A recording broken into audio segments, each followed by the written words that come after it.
10,000 টাকা দিলে ধরো তুমি ফাইনালি 5 বছর পর যে টাকাটা পাবে, 20,000 টাকা দিলে কিন্তু তার থেকে বেশি টাকা পাবে। তার মানে তুমি প্রথমে যে জিনিসটা দিচ্ছ তার উপরে নির্ভর করে তোমার বৃদ্ধি কত হবে। তার মানে দৈর্ঘ্য কত বৃদ্ধি পাবে, টাকা কত বৃদ্ধি পাবে, সেটা নির্ভর করছে প্রাথমিক টাকা তুমি কত ইনভেস্ট করেছো, প্রাথমিক দৈর্ঘ্য তুমি কত নিয়েছো। হাই, আমি রিজওয়ানা আক্তার। অনেকদিন পর ভিডিও বানাচ্ছি। তো আজ ক্লাস 10 এর চাপের ঘটনাসমূহ চ্যাপ্টারটি পড়াবো। একটা ভিডিওতে পুরো চ্যাপ্টারটা পড়াতে পারবো না, মানে পারবো কিন্তু ভিডিওটা অনেকটা বড় হয়ে যাবে, আমার আপলোড করতে খুব সমস্যা হয়। তাই আমি পার্ট পার্ট করে দেবো। কতগুলো পার্ট দেবো সেটা আমি এখন বলতে পারছি না। আপাতত শুরু করি। তো তাপের ঘটনাসমূহ, তার আগে আমি বোঝাই তাপ আর তাপমাত্রা বা উষ্ণতা এর মধ্যে পার্থক্য কি। তাপ আর উষ্ণতা, উষ্ণতাকে আরেকটা কি বলা হয়, তাপমাত্রা। তাপ হলো এক প্রকার শক্তি। ধরো একটা বস্তু আছে, এটা গরম, এটা হচ্ছে ঠান্ডা। আমি দুটো বস্তুকে রড দ্বারা কানেক্ট করলাম, প্লাস্টিক নয়, লোহা। তোমরা বলো এইটা প্রথমে গরম ছিল, এখানে যখন হাত দিতে কিছুক্ষণ পর তখন তোমার এইটা যে ঠান্ডা ছিল, ঠান্ডাই অনুভূত হবে নাকি গরম অনুভূত হবে? তোমাদের উত্তর হবে না, গরম অনুভূত হবে। কেন হবে? এই যে গরম ঠান্ডা, এটা যে অনুভূতি, এই যে বুঝতে পারছি কতটা গরম কতটা ঠান্ডা, এটা কিভাবে বোঝা যায়? উষ্ণতা বা তাপমাত্রা দ্বারা, মানে পরিমাপ করা যায় যা, মানে পরিমাপক হচ্ছে উষ্ণতা বা তাপমাত্রা। আর এই উষ্ণতার পার্থক্য, এই গরম মানে এর উষ্ণতা বেশি, এই ঠান্ডা মানে এর উষ্ণতা কম। তাহলে উষ্ণতার একটা পার্থক্য তৈরি হয়েছে। উষ্ণতার পার্থক্য তৈরি হওয়ার জন্য এইখান থেকে এক প্রকার শক্তি এইখানে প্রবাহিত হয়ে এটাকে, এর উষ্ণতাকে বাড়াচ্ছে। যেটা প্রবাহিত হচ্ছে, যে শক্তিটা প্রবাহিত হচ্ছে সেটা হচ্ছে তাপ। বোঝা গেল? তাহলে তাপ আর তাপমাত্রা বা উষ্ণতা এক জিনিস নয়। উষ্ণতা পার্থক্যের জন্য তাপ শক্তি প্রবাহিত হয় এবং এর ফলে যার উষ্ণতা কম তার উষ্ণতা বাড়ে, যার উষ্ণতা বেশি তার উষ্ণতা কমে, ফলে একটা ইকুইলিব্রিয়াম পজিশনে নিয়ে আসে, দুটোর উষ্ণতাকে সমান করে। আশা করি এইটুকু বোঝা গেল। এরপর মেন যে চ্যাপ্টারটার মেন জিনিস সেটা হচ্ছে প্রসারণ। তো আমরা জানি যে কোনো বস্তুকে যদি আমি তাপ দিই, যে উষ্ণতা বাড়ায়, তাহলে সেই বস্তুটা প্রসারিত হবে। প্রসারিত মানে এক্সপ্যান্ড, বড় হবে। উদাহরণ দিই, আহ উদাহরণ দিই, তোমরা তো নিজেরাই বুঝতে পারছো। একটা দৈনন্দিন জীবনের উদাহরণ দিই। ধরো একটা কাচের শিশির ওপর একটা আহ ঢাকনা আছে, লোহার ঢাকনা ধরো, বা পিতলের ঢাকনা। পিতলের ঢাকনা হয় না, লোহার ঢাকনা। প্লাস্টিক বাদ দাও, প্লাস্টিক হলেও চলবে। এবার আমি কি করব, গরম করবো, মানে খুব জোরে আটকে আছে, তাহলে সেটাকে আমি খুলতে পারছি না। তো খুলতে না পারার জন্য আমাকে প্রথমে কি করতে হবে, ওটাকে গরম করতে হবে। গরম করলে তাড়াতাড়ি খুলে যায়। এবার তাড়াতাড়ি খুলে যাওয়ার কারণ দেখো, বোতলটা এরকম ধরো, এখানে চিপিটা আছে, প্রথম খুব জোরে আটকে গেছে। এবার আমি গরম করলাম, তাহলে চিপিটা আমি এইভাবে আঁকতে আগে, চিপিটা ধরো গোল, এর একটা ব্যাসার্ধ আছে। আর যখন আমি গরম করলাম, এই ব্যাসার্ধটা একটু পরিমাণ বাড়বে, আর বাড়লে একটু হালকা হয়ে যাবে, আর হালকা হলে খুলে দিতে পারবো। তাহলে এটা বাড়লো, মানে এটা প্রসারণ হলো। প্রসারণ, আমরা জানি পদার্থ ক প্রকার, 3 প্রকার পদার্থ। 3 প্রকার পদার্থকে যদি আমি তাপ দিয়ে উষ্ণতা বাড়াই, 3 প্রকার পদার্থেরই প্রসারণ ঘটবে। প্রতি পদার্থের একটা নির্দিষ্ট আকৃতি আছে, দৈর্ঘ্য, ক্ষেত্রফল, আয়তন, এসব আছে। তরলের আকার নেই, গ্যাসেরও আকার নেই, তাহলে ওদের ক্ষেত্রে প্রসারণে এই জিনিসগুলো আসবে না। তাহলে আমি এখন প্রথমে কঠিন পদার্থের প্রসারণটা বোঝাবো। ক প্রকার প্রসারণ হয় কঠিন পদার্থের ক্ষেত্রে? 3 প্রকার। রৈখিক প্রসারণ মানে দৈর্ঘ্য বৃদ্ধি,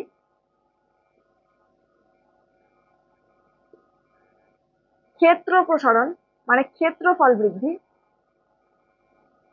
ক্ষেত্র প্রসারণ, আর একটা হচ্ছে আয়তন প্রসারণ। কঠিন পদার্থের জিনিসটা কি বোঝাচ্ছি। ধরো একটা রড আছে, এর প্রথমে দৈর্ঘ্য ছিল এল, উষ্ণতা বাড়ালাম, এর দৈর্ঘ্য বৃদ্ধি পেল, যে হলো এল ড্যাশ। এই যে দৈর্ঘ্যটা বৃদ্ধি পেল, কি বরাবর? দৈর্ঘ্য বরাবর বৃদ্ধি পেল, এটা হলো রৈখিক প্রসারণ। এবার ধরো একটা পাত আছে, লোহার পাত, বর্গাকার বা আয়তকার, যে কোনো কিছু গরম করলাম, গরম করার ফলে এর ক্ষেত্রফল বৃদ্ধি পাবে কিরকম করে? ধর এটা এল, এটা এল ছিল, ধর আমি বর্গাকারে ধরছি, তাহলে এটা বাড়বে এল ড্যাশ, এটা বাড়বে এল ড্যাশ। তাহলে এর ক্ষেত্রফল প্রথমে কি ছিল? এল স্কোয়ার, দৈর্ঘ্য গণিত প্রস্থ এল স্কোয়ার আয়তনের ক্ষেত্রে, আয়তকার ক্ষেত্রে। আর বর্গাকারের ক্ষেত্রে যেহেতু দৈর্ঘ্য প্রস্থ সমান, তো স্কোয়ার করে দিলাম। আর এই যেটা প্রসারিত হলো, এর ফলে যেটা তৈরি হলো সেটা হলো এল স্কোয়ার। তাহলে আয়তন, সরি, ক্ষেত্রফল বৃদ্ধি পেল এল স্কোয়ার থেকে এল ড্যাশ আর স্কোয়ার, তাহলে ক্ষেত্র প্রসারণ। আয়তন প্রসারণ মানে একটা ঘনক, ধরো একটা বর্গাকার, একটা কৌটো বর্গাকার, তো সেটাকে যদি আমি তাপ দিয়ে উষ্ণতা বাড়াই, তাহলে এর দৈর্ঘ্য বাড়বে, এর উচ্চতা বাড়বে, এর প্রস্থ বাড়বে। সব মিলিয়ে পুরো যে ঘনকটা ছিল, যে আয়তনটা ছিল, সেই আয়তনটা বৃদ্ধি পেল। আয়তন সমান দৈর্ঘ্য গুণিত প্রস্থ গুণিত উচ্চতা। তাহলে রৈখিক ক্ষেত্র আর আয়তন প্রসারণ জিনিসটা কি সেটা বোঝা গেল। এবার দৈনন্দিন জীবনের একটা উদাহরণ দিলাম, কাঁচের শিশির, মুখের ছিপি। আরো দুটো উদাহরণ দিচ্ছি। তার মধ্যে একটা উদাহরণ, রেল লাইনের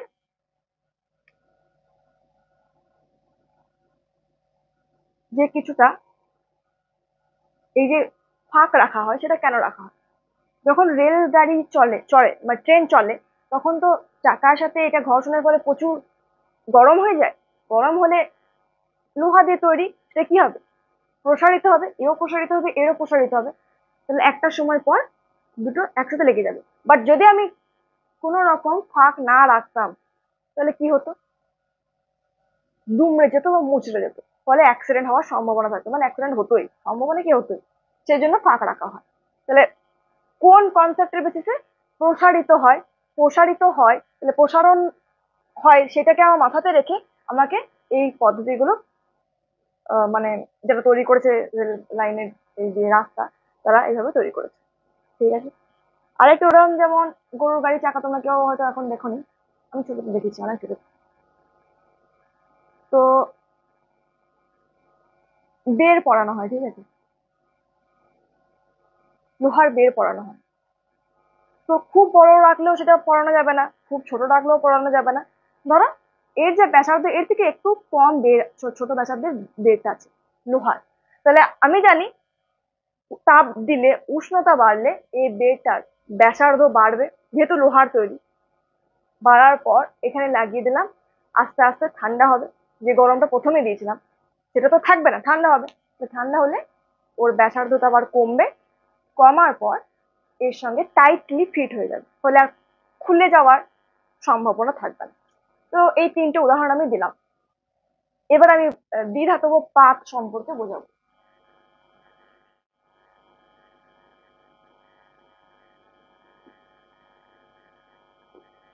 কথার মধ্যে আছে দুটো ধাতু দিয়ে তৈরি, তাহলে এই একটা, এই একটা হলো, এটা 1 নাম্বার নাম না, এটা 2 নাম্বার নাম না। এর আগে আমি একটা জিনিস বোঝাই। ধরো তোমার আরো বন্ধু আছে, তুমি আছো, প্রত্যেককে আমি এমন একটা কথা শোনালাম যাতে কেউ একজন রেগে গেল, খুব রেগে গেল, কেউ ভাবলো ঠিক আছে অসুবিধা নেই, কেউ রাগলোই না বা অল্প রাগলো। তাহলে প্রত্যেককে একই প্রকৃতির কথা আমি শোনালাম, কিন্তু সবার রেসপন্স এক এলো না। কেউ বেশি রেগে গেল, কেউ কম রেগে গেল। তাহলে মানুষের প্রকৃতির উপর নির্ভর করছে সে কিরকম ভাবে রেসপন্স দেবে। ঠিক সেরকম এই ধাতু, এই ধাতু আলাদা। আমি যদি গরম করে, আমি যদি তাপ দিই, তাপ দিলে উষ্ণতা বাড়বে এবং প্রসারিত হবে। কে বেশি প্রসারিত হবে, কে কম প্রসারিত হবে, নাকি সব দুজনেই সমান প্রসারিত হবে? দুজনের সমান প্রসারিত হবে না, কারণ দুটো ধাতু আলাদা। আমি ধরছি এ প্রসারিত, প্রসারণ বেশি হবে, মানে বেশি প্রসারিত হবে, আর এ কম। তাহলে প্রশ্ন, কোন ছবিটা হবে যখন আমি তাপ দেব? এটা হবে, কমেন্ট বক্সে জানাও। ছবিটা একটু মানে একটু ইয়ে হয়ে গেল, এরকম হবে, মানে বেঁকে যাবে। এবার তোমার বলো সোজা কেন হবে না? তার কারণ এ আলাদা দেখছে, এ মানে এ আলাদা প্রসারিত হচ্ছে, এ আলাদা প্রসারিত হচ্ছে, তাহলে আলাদা হয়ে যাবে না? দুটোই মানে একই এটা থাকবে, কিন্তু দেখে যাবে। তোমরা এটা করে দেখতে পারো, এক্সপেরিমেন্ট করে দেখতে পারো, আমি পরে দেখাবো, আজ হবে না। তো তোমরা বলো এইটা এবং এর মধ্যে কোনটা হবে, কমেন্টে জানাও। আশা করি জানিয়ে দিয়েছো। আমি বলছি এটা হবে, কেন হবে দেখো।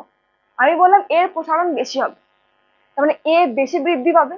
এবার দেখো, আমি যদি এখানে একটু কল্পনা করি, এটা একটা বৃত্তের অংশ, আর এটা একটা বৃত্তের অংশ। এবার বলো তোমরা, কোন বৃত্তের ব্যাসার্ধ বেশি? দেখে বুঝতে পারছি, তার মানে এ বেশি প্রসারিত হয়েছে, আর এর ব্যাসার্ধ কম, মানে এ অল্প প্রসারিত হয়েছে। তাই যার প্রসারণ কম সে ভেতর দিকে প্রসারিত হবে এবং অল্প প্রসারিত হবে, যেহেতু প্রসারণ কম। তো ছবিটা হবে এটা। আশা করি বুঝতে পেরেছো, না বুঝতে পারলে কমেন্টে অবশ্যই জানিও। এই দ্বিধাতব পাত, এর প্রয়োজনীয়তা কি এলো এবং এর কাজ কি? ফায়ার অ্যালার্ম এবং থার্মোস্ট্যাটে এটা কাজে লাগে। কি রকম? থার্মোস্ট্যাট বলতে ইলেকট্রিক ইস্ত্রি, মানে আয়রন যেটাকে বলা হচ্ছে।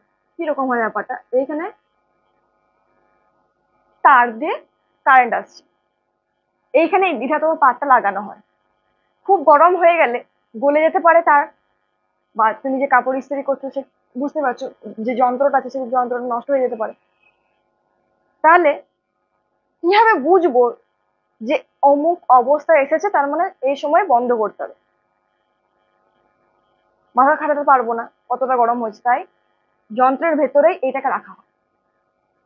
যখনই খুব গরম হয়ে যায়, এই দুজন প্রসারিত হবে, প্রসারিত হলে বেঁকে যাবে, বেঁকে গেলে এভাবে ধরে রেখেছিল,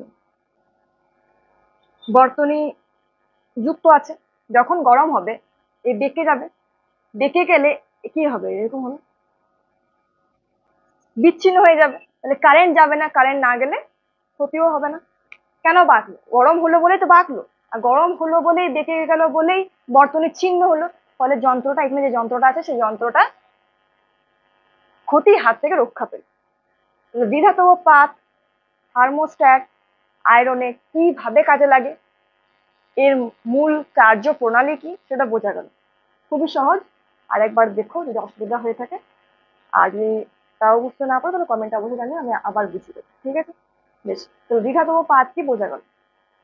এবার আমি পড়াবো প্রসারণ গুণাঙ্ক।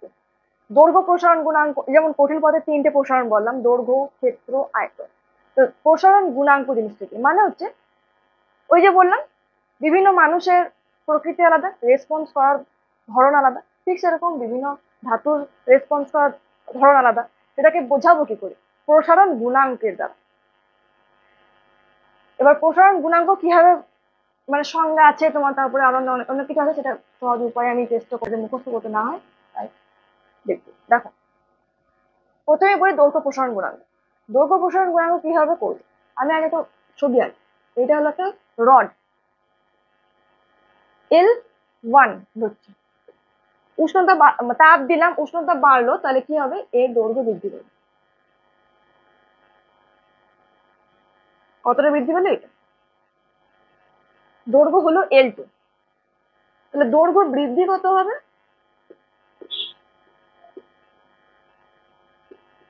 L2 minus L1। এত হলো, এত ছিল, বড় থেকে ছোট বিয়োগ করবে, তাহলে L2 মাইনাস L1 হলো দৈর্ঘ্য বৃদ্ধি। কিসের জন্য দৈর্ঘ্য বৃদ্ধি পেল? তাপ দেওয়ার ফলে উষ্ণতা বৃদ্ধি পেল, দৈর্ঘ্য বৃদ্ধি পেল। ঠিক আছে, তোমরা বলবে আমাকে যে এই যে দৈর্ঘ্য বৃদ্ধি পেলো, আমি এটাকে ডেল্টা এল দিয়ে লিখলাম। ডেল্টা দ্বারা বোঝা যায় পরিবর্তন, পার্থক্য। ডেল্টা এল যে দৈর্ঘ্য বৃদ্ধি হলো, প্রথমে বললাম দৈর্ঘ্য বৃদ্ধি হলো কারণ উষ্ণতা বৃদ্ধি পেলো, মানে উষ্ণতা পরিবর্তন ঘটলো। এখানে ধরো উষ্ণতা আমি ধরলাম T1, এই উষ্ণতা T2। তাহলে দৈর্ঘ্য বৃদ্ধি পেলো উষ্ণতা পরিবর্তনের ফলে। দৈর্ঘ্য বৃদ্ধি সমানুপাতি হচ্ছে উষ্ণতা বৃদ্ধি। এটা ক্লিয়ার হলো? মানে উষ্ণতা যদি বেশি বৃদ্ধি করা হয় দৈর্ঘ্য বেশি বৃদ্ধি পাবে। দৈর্ঘ্য বৃদ্ধি সমানুপাতে আর একটা জিনিসের সঙ্গে সমানুপাতে আর একটা জিনিসের উপর নির্ভর করে, প্রাথমিক দৈর্ঘ্য কত তার উপর নির্ভর করে। তুমি যদি অনেকটি ইন্টারেস্টটা বোঝো তাহলে বুঝতে পারবে, মানে ওই যে সুদ যে জিনিসটা হয় বা পার্সেন্টেজ। 10,000 টাকা দিলে ধরো তুমি ফাইনালি 5 বছর যদি 5 বছর পর যে টাকাটা পাবে, 20,000 টাকা দিলে কিন্তু তার থেকে বেশি টাকা পাবে। তার মানে তুমি প্রথমে যে জিনিসটা দিচ্ছ তার উপরে নির্ভর করে তোমার বৃদ্ধি কত হবে। তার মানে দৈর্ঘ্য কত বৃদ্ধি পাবে, টাকা কত বৃদ্ধি পাবে, সেটা নির্ভর করছে প্রাথমিক টাকা তুমি কত ইনভেস্ট করেছো, প্রাথমিক দৈর্ঘ্য তুমি কত নিয়েছো, মানে প্রাথমিক দৈর্ঘ্যের উপর নির্ভর করছে। হলো, বোঝা গেল? L1। তাহলে এই দুটো সম্পর্ক থেকে আমরা কি পাবো? ডেল্টা এল ইজ সমানুপাতিক প্রপোর্শনাল টু L1 ডেল্টা টি। এটুকু বোঝা গেল? আবার আমরা জানি সমানুপাতিক চিহ্ন ওঠালে ধ্রুবক চিহ্ন আসে। তাহলে ডেল্টা এল সমান ধ্রুবক চিহ্নটা এখানে alpha, alpha L1 delta T. আমি বললাম দৈর্ঘ্য প্রসারণ গুণাঙ্ক, এই আলফাটাই হলো দৈর্ঘ্য প্রসারণ গুণাঙ্ক, যেটা প্রত্যেকটা ধাতুর জন্য ফিক্সড, প্রত্যেকটা ধাতুর জন্য আলাদা আলাদা। তাহলে আলফা সমান ডেল্টা এল, এগুলোকে এদিকে ট্রান্সফার করো, L1 ডেল্টা টি। যদি আমি একটু খুলে লিখতে চাই তাহলে কি হবে? L2 minus L1 by L1 T2 minus T1। সহজ হলো জিনিসটা? আমি আবার বোঝাই, দৈর্ঘ্য বৃদ্ধি পাবে কিসের উপর নির্ভর করছে? দৈর্ঘ্য বৃদ্ধি কতটা উষ্ণতা আমি দিচ্ছি, কতটা তাপ দিচ্ছি ফলে উষ্ণতা বাড়ছে, উষ্ণতা বৃদ্ধি কত, এক ওর উপর নির্ভর করছে, দুই প্রাথমিক দৈর্ঘ্যের উপর নির্ভর করছে। সেই নির্ভর করা জিনিসটাকে সমানুপাতিক চিহ্ন দিয়ে প্রকাশ করলাম, কারণ শুধুমাত্র মনে রেখে দিলে তো হবে না, আমাকে খাতাতে প্রকাশ করতে হবে। দুটো দুটো জিনিস পেলাম, 1 আর 2, সরি। এই দুটো জিনিস থেকে আমি কি পেলাম? Delta L is proportional to L1 delta T. সমানুপাতিক চিহ্ন সরালে ধ্রুবক চিহ্ন আছে, এটাকে সমানুপাতিক হবো না, এটা ধ্রুবক চিহ্ন আলফা। এই আলফাটাকে বলা হচ্ছে দৈর্ঘ্য প্রসারণ গুণাঙ্ক। তাহলে আমি আলফাটাকে আমি একটা সংজ্ঞা ভাবতে চাইছি, সংজ্ঞা বলতে চাইছি। তাহলে আলফার আগে আমি ইকুয়েশনটা লিখি, সমীকরণটা লিখি। তাহলে আলফা সমান বেরোলো delta L by L1 delta T, দৈর্ঘ্য প্রসারণ গুণাঙ্ক। এর আরেকটা প্রসেস আছে কিন্তু আমি সেটা বোঝাবো না, তার কারণ হচ্ছে এটা বোঝানো মাথার অনেকটা ঐকিক নিয়মে। যেমন L1 দৈর্ঘ্যের T1 উষ্ণতায় অবস্থিত একটা রডের উষ্ণতা বৃদ্ধির ফলে দৈর্ঘ্য বৃদ্ধি হলো ডেল্টা এল। তাহলে L1 দৈর্ঘ্যের 1 ডিগ্রি সেন্টিগ্রেড উষ্ণতা বৃদ্ধি হলে দৈর্ঘ্য বৃদ্ধি কত হবে? ডেল্টা এল বাই ডেল্টা টি। ওটা খুব জটিল হয়ে যাবে কিন্তু আমি ওটা বোঝাতে চাইছি না। তোমরা যদি বুঝতে চাও তাহলে আমি আবার বোঝাবো, বাট এটা সহজ আমি ভেবেছি, কারণ দুটো প্রসেসে আমি ভাবছিলাম কিন্তু আমার মনে হলো যে এটা তোমাদের সহজ বেশি হবে, তাই আমি এটা বললাম। কারণ এখান থেকে তুমি সংজ্ঞাটাও নাম প্রশ্ন করে বলতে পারবে কিরকম করে বোঝায়। দৈর্ঘ্য প্রসারণ গুণাঙ্কের সংজ্ঞা আমি কিভাবে বলবো? দেখো, উপরে কি আছে? দৈর্ঘ্য বৃদ্ধি। নিচে কি আছে? হরে কি আছে? প্রাথমিক দৈর্ঘ্য আর উষ্ণতা বৃদ্ধি। তাহলে আমি সংজ্ঞা লিখবো, এ হবে হরে যেটা থাকবে সেটা একক একক ধরবো। মানে কি? একক দৈর্ঘ্যের বা একক প্রাথমিক দৈর্ঘ্যের একটা রডের উষ্ণতা একক ডিগ্রি সেন্টিগ্রেড বৃদ্ধি করলে, বৃদ্ধি করে কথাটা বলতে হবে কারণ বৃদ্ধির ফলেই তো উষ্ণতা মানে রডটা বাড়বে। তাহলে একক দৈর্ঘ্যের একটা রডের উষ্ণতা 1 ডিগ্রি সেন্টিগ্রেড বৃদ্ধি করলে ওই রডটার যে দৈর্ঘ্য বৃদ্ধি হয়, উপরে যেটা থাকবে সেটাতে যে দৈর্ঘ্য বৃদ্ধি হয় তাকে দৈর্ঘ্য প্রসারণ গুণাঙ্ক বলবো। আবার বলছি, যে হরে যেটা থাকবে সেটা একক একক। মানে ওই যে আমি প্রথমে একটা কথা বললাম ঐকিক নিয়মের থ্রু, ছাড়ো, ওর বলবো না। তুমি এটা মনে রাখার জন্য বলো, তোমরা অনেকে মুখস্থ করে, আমি এটা বোঝানোর চেষ্টা করছি। একক দৈর্ঘ্যে 1 ডিগ্রি সেন্টিগ্রেড উষ্ণতা বৃদ্ধির ফলে কোনো রডের দৈর্ঘ্য বৃদ্ধি হয়, তাহলে তাকে কি বলবো? দৈর্ঘ্য প্রসারণ গুণাঙ্ক। আশা করি বুঝতে পেরেছো, না বুঝতে পারলে কমেন্টে জানিও। আচ্ছা, দৈর্ঘ্য প্রসারণ গুণাঙ্ক হলো আলফা, যার পরিমাণ হলো delta L by L1 delta T. ঠিক একই ভাবে ক্ষেত্র প্রসারণ গুণাঙ্ক আর আয়তন প্রসারণ গুণাঙ্ক আমরা করবো। ক্ষেত্র প্রসারণ গুণাঙ্ককে আমরা বিটা দিয়ে লিখি, আয়তন প্রসারণ গুণাঙ্ককে আমরা গামা দিয়ে লিখি। সেম জিনিস হবে, এখানে কি হবে? বিটা সমান ডেল্টা এস সারফেস এরিয়া ক্ষেত্রফল বাই S1 ডেল্টা টি। একই জিনিস হবে। তোমরা একটু ঘরে প্র্যাকটিস করো, আমি বারবার একই জিনিস বলবো না। এই যে একক ক্ষেত্রফলের, একক ডিগ্রি সেন্টিগ্রেড উষ্ণতা বৃদ্ধির ফলে যে ক্ষেত্রফল বৃদ্ধি পায় তাকে আমরা বলবো ক্ষেত্র প্রসারণ গুণাঙ্ক। একক আয়তনে 1 ডিগ্রি সেন্টিগ্রেড উষ্ণতা বৃদ্ধির ফলে যে আয়তন বৃদ্ধি পায় তাকে আমরা বলবো আয়তন প্রসারণ গুণাঙ্ক। আশা করি তোমরা সংজ্ঞাটা কিভাবে বলবে, কিভাবে লিখবে অনুভব করছো, বুঝতে পারছো, মুখস্থ করতে হবে না। আলফা বিটা গামা এর মধ্যে সম্পর্ক কিভাবে বের করব, জিনিসটা কি সেটা আমি এবারে বোঝাবো। এটা বলেই আমি শেষ করব, এরপরে আমি তরলটা শুরু করবো না, কারণ ভিডিওটা অনেকটা বড় হয়ে যাবে, হয়ে গেছে অলরেডি। আলফা বিটা গামার মধ্যে সম্পর্ক আমি বের করবো। আমরা কি দেখলাম? Delta L by L1 delta T সমান আলফা, তাই তো? এটা দেখলাম, স্পষ্ট হচ্ছে না এখান থেকে। তাহলে আলফা সমান L2 minus L1 by L1 T2 minus T1। এটা বুঝতে পেরেছো? এটা ঠিক আছে। কোথেকে এসছে এটা? আলফা L1 ডেল্টা টি থেকে এসছে এই জিনিসটা। তারপরে এই জিনিসটা এখান থেকে এসছে। তো প্রথমে হচ্ছে এটা, যেখান থেকে আমি এটা এই দুটো আনলাম। তাহলে এখান থেকে দেখো ডেল্টা এল সমান L2 minus L1 equal to alpha L1 delta T. মানে ধরো তোমাকে জিজ্ঞেস করলো অন্তিম দৈর্ঘ্য কত, মানে এত দৈর্ঘ্য ছিল, উষ্ণতা বৃদ্ধির ফলে এত দৈর্ঘ্য বৃদ্ধি পেলো, তাহলে অন্তিম দৈর্ঘ্য কত, কিভাবে বার করবো? অন্তিম দৈর্ঘ্য হচ্ছে L2, তাহলে L2 সমান এখান থেকে L1 কে ওইদিকে ট্রান্সফার করো, তাহলে L1 plus alpha L1 delta T. L1 কে কমন না, তাহলে কত হবে? 1 প্লাস আলফা ডেল্টা টি। বোঝা গেছে? এবার আমি আরেকটা অন্য জিনিস বলতে চাইছি, ক্ষেত্রফল। আচ্ছা, এই আলফা দৈর্ঘ্য প্রসারণ গুণাঙ্ক, ক্ষেত্রফল প্রসারণ গুণাঙ্ক, এগুলো পরিমাণ মানে এর মান খুবই অল্প, ঠিক আছে? 0.000, মানে 10 টু পাওয়ার -5 10 টু পাওয়ার -4 এরকম ধরনের মান। তো সেটাকে স্কোয়ার করলে তো আরো ছোট হয়ে যাবে। বুঝা যাচ্ছে কেন বলছি কথা? ধরো আমি ক্ষেত্রফল প্রসারণ গুণাঙ্ক এর টার্মসে লিখতে চাইছি, আমি এগুলো মুছিয়ে দিচ্ছি, ছোট্ট মতো একটা জায়গাতে লিখে রাখি না, যে জিনিসটা এলো L2 is equal two L1 common নিলাম, 1 প্লাস আলফা ডেল্টা টি। এবার ক্ষেত্রফল প্রসারণ গুণাঙ্ক দেখবো। একটা বর্গাকার জিনিস ছিল, পাত ছিল, গরম করলাম,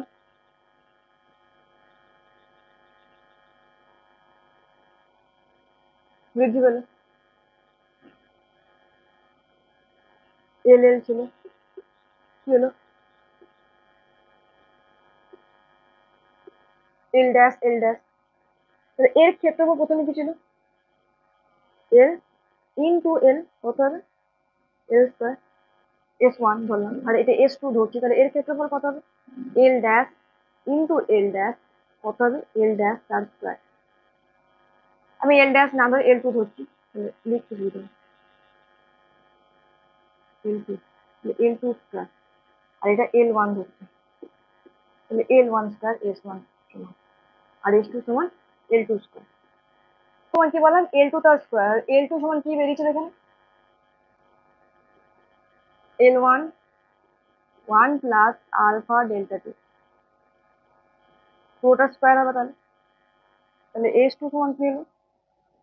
L1 স্কোয়ার, আর এটা পুরোটা square, 1 plus alpha delta t তার স্কোয়ার। তাহলে L1 স্কোয়ার রাখলাম, a plus beta whole square সূত্র, a square plus 2ab plus b square alpha square delta t square.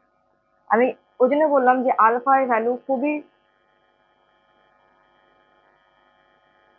খুবই স্মল, তাহলে আলফা স্কোয়ারের ভ্যালু মানে লেস দেন 1, অনেক খুব ছোট হবে, তাহলে সেটাকে নেগলেক্ট করবো, এটা নেগলেক্ট করলাম, তাহলে কি হবে, এর L1 স্কোয়ার সমান কি, S1 রাখলাম 1 প্লাস 2 আলফা ডেল্টা টি, কি হলো এটা, কারণ এখানে আমি এর মতো হবে S2 সমান S1 1 plus beta delta T, এটা আর এটা সমান, কোনটা আলাদা হচ্ছে, এই 2 আলফা আর বিটা, তাহলে বিটা সমান কি বেরোলো, 2 আলফা।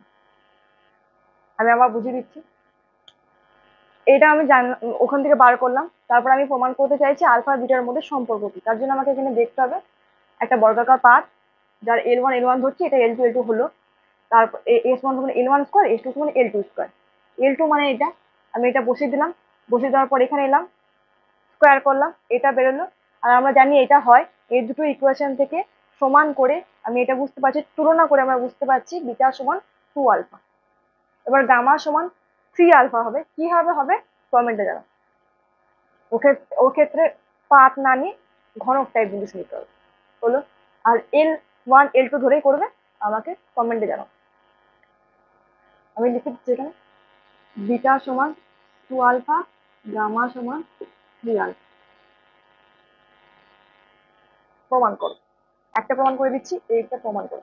তো আজকের মতো এই পর্যন্ত থাক, এরপর আমি তরলের আপাত এবং প্রকৃত প্রসারণ নিয়ে আসবো। তরল, তো তরলের কোনো আকৃতি নেই, পদার্থ ক প্রকার, 3 প্রকার, কঠিন, তরল, গ্যাস।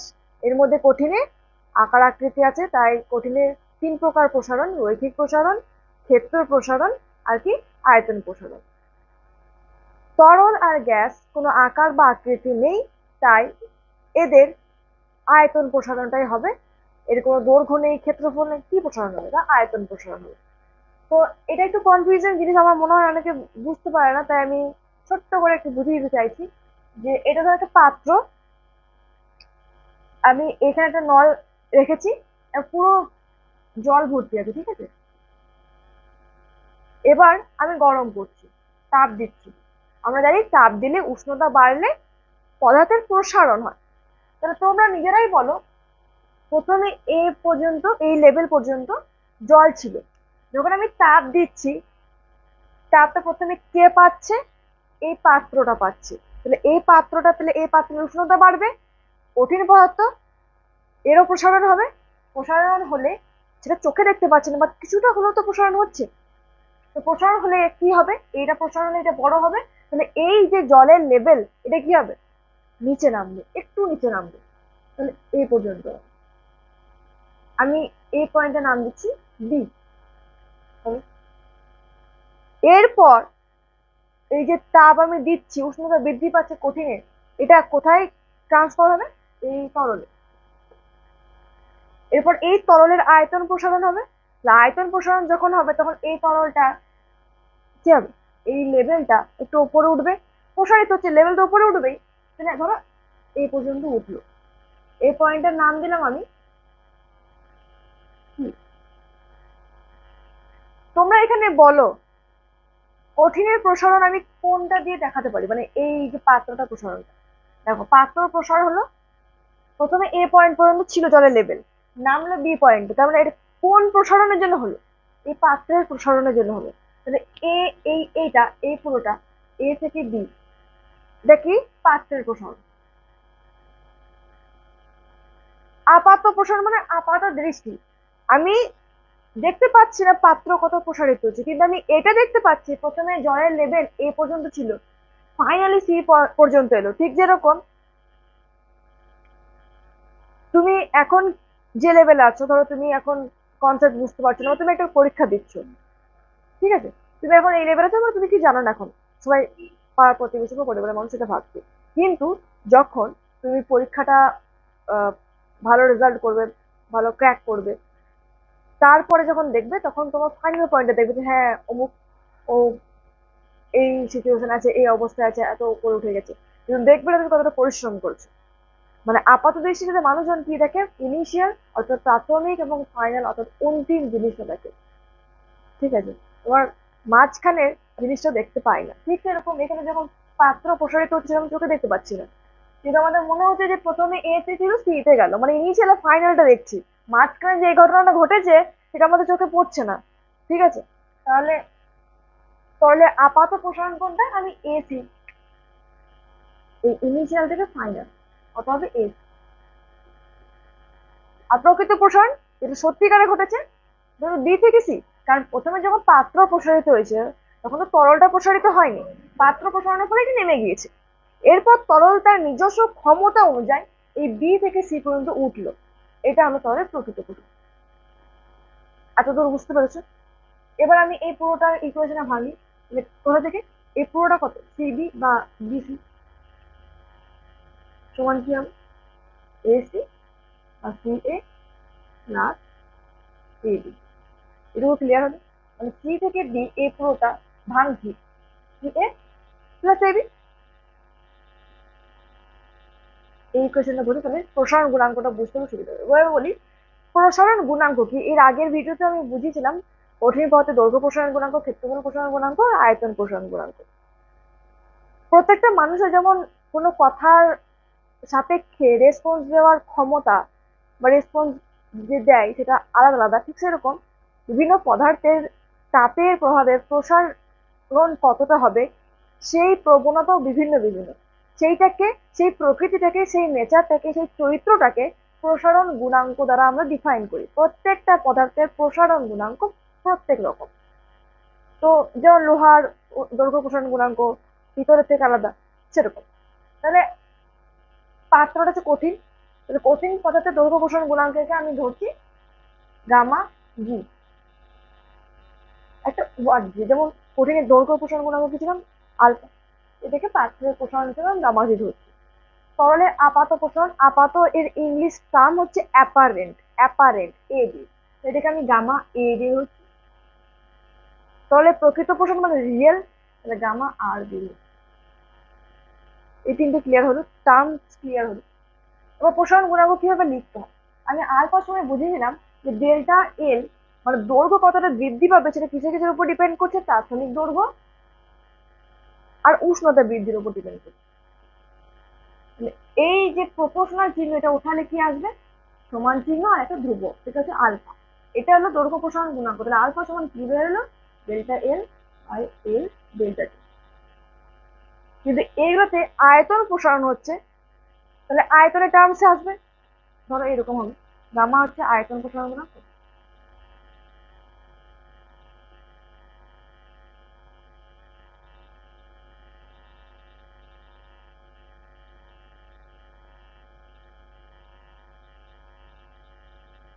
তাহলে কি হবে? এরকমই হবে, delta V by V one delta T. এটা ক্লিয়ার হলো? তাহলে পাত্রের ক্ষেত্রে সেখানে আলাদা হবে, তরলের ক্ষেত্রে আলাদা হবে, এই সরি তরলে আপাত আলাদা হবে, প্রকৃত আলাদা। তাহলে এটা কি হবে? Gamma g is equal to gamma a plus gamma r. Equation থেকে এই ইকুয়েশন কিভাবে এলো এইটুকু আশা করি ক্লিয়ার হয়েছে। বুঝতে পারলে কমেন্টে জানিও, আর না বুঝতে পারলে তো কমেন্টে জানিও। আজকের ভিডিওটা এই পর্যন্তই। আচ্ছা এটা বুঝিয়ে দিই, gamma is delta V by V one into delta T. আমি যদি গামা জি হিসেবে লিখি মানে পাত্রের, সেক্ষেত্রে কি হবে? ধরো পাত্রের প্রথম আয়তন ছিল ভি ওয়ান, পরে আয়তন কি হলো? V two. তাহলে আয়তন তো বেড়েছে, তাহলে বেশি থেকে কম বিয়োগ করবো বাই ভি ওয়ান ডেল্টা। এই জি লিখতে পারো, কারণ যেহেতু জি লিখছি, এটা ক্ষেত্রে এরকম, ওটা ক্ষেত্রে এরকম। এইখান থেকে এখানে এসছি কি হবে সেটা বোঝা গেল। কারণ কেমন লাগলো ভিডিওটা অবশ্যই জানিও, আর যদি বুঝতে অসুবিধা হয় কমেন্ট অবশ্যই জানিও। স্পিড হলে ভিডিও স্পিড কমিয়ে দেখতে পাবো। ঠিক আছে।